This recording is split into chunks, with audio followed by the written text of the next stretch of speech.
નમસ્કાર મિત્રો, સ્વાગત છે તમારું મારી યુટ્યુબ ચેનલમાં। આજે હું તમને રક્ષાબંધન વિશે માહિતી આપીશ। આ વર્ષે રક્ષાબંધનની તારીખને લઈને લોકોમાં થોડી મૂંઝવણ છે, કારણ કે આ વખતે શ્રાવણ પૂર્ણિમા 27 અને 28 ઓગસ્ટે આવી રહી છે। શ્રાવણ પૂર્ણિમા તિથિ ગુરુવાર 27 ઓગસ્ટના રોજ સવારે 9:30 વાગ્યે શરૂ થાય છે અને પૂર્ણિમાની તિથિ શુક્રવાર 28 ઓગસ્ટના રોજ સવારે 9:48 વાગ્યે સમાપ્ત થશે।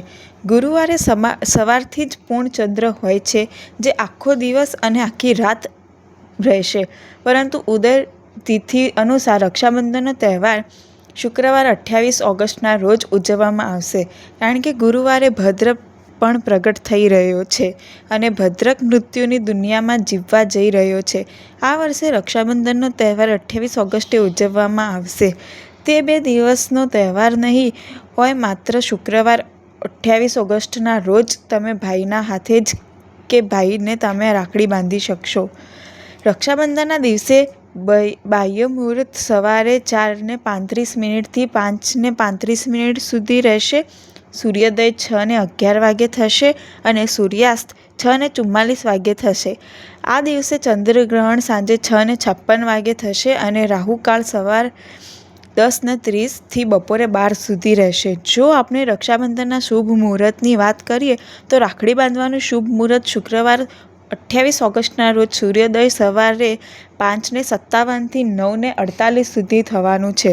ખાસ વાત: રક્ષાબંધનના દિવસે ભદ્રપાદનો સમયગાળો સૂર્યોદય પહેલાં સમાપ્ત થઈ શકે છે, જેથી ભદ્રને સવારના શુભ સમયે રાખડી બાંધવામાં અવરોધ નહીં આવે। રક્ષાબંધનના દિવસે અભિજીત મુહૂર્ત સવારે 11:56 થી બપોરે 12:48 સુધી રહેશે। વિજય મુહૂર્ત બપોરે 2:30 થી બપોરે 3:22 સુધીનું રહેશે। આ 2 મુહૂર્ત દરમિયાન તમે તમારા ભાઈને રાખડી બાંધી શકો છો।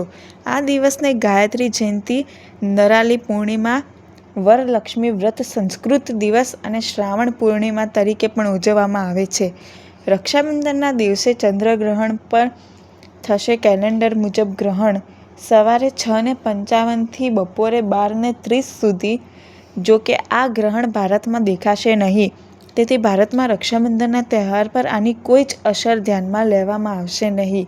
આ ખાસ બાબતનું બધાએ ધ્યાન રાખવાનું છે। જો તમને આ વિડીયો ગમ્યો હોય તો વિડીયોને લાઇક કરજો, ચેનલને સબસ્ક્રાઈબ કરજો અને વધુને વધુ લોકો જોડે શેર કરજો।